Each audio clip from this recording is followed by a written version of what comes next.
بسم الله الرحمن الرحيم. عن أبي أيوب الأنصاري رضي الله تعالى عنه قال قال رسول الله صلى الله تعالى عليه وسلم من صام رمضان ثم أتبعه ستا من شوال كان كصيام الدهر رواہ مسلم۔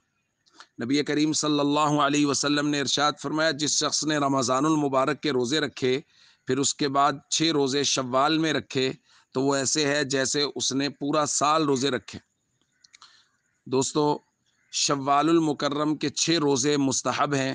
صحیح احادیث میں ان کے بارے میں نبی پاک صلی اللہ علیہ وسلم نے تلقین فرمائی ہے، اور مسئلہ یہ ہے کہ ان کو لگاتار بھی رکھا جا سکتا ہے اور الگ الگ بھی رکھا جا سکتا ہے، یعنی عید الفطر کے بعد کسی دن بھی متصل بھی شروع کر کے 6 لگاتار رکھے جا سکتے ہیں، اور الگ الگ بھی 6 روزے رکھے جا سکتے ہیں جن کو شوال کے اندر ہی مکمل کرنا ہے۔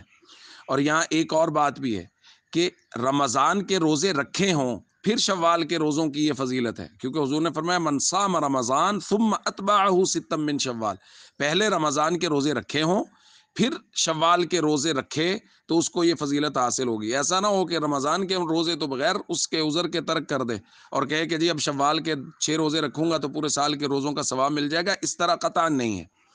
اس لیے ہم سب کو چاہیے کوشش کریں کہ شوال کے یہ روزے رکھے جائیں، اور اگر کوئی نہ رکھ سکے تو چونکہ یہ مستحب عمل ہے اس لیے اس پہ نکیر نہیں ہو سکتی کہ فلاں آدمی نہیں رکھ رہا، اتنا آسان ہے روزہ رکھنا، 30 رکھ لیے 6 سے کیا ہوتا ہے، یعنی کسی آدمی پر اس طرح کر کے زبردستی نہیں کی جا سکتی۔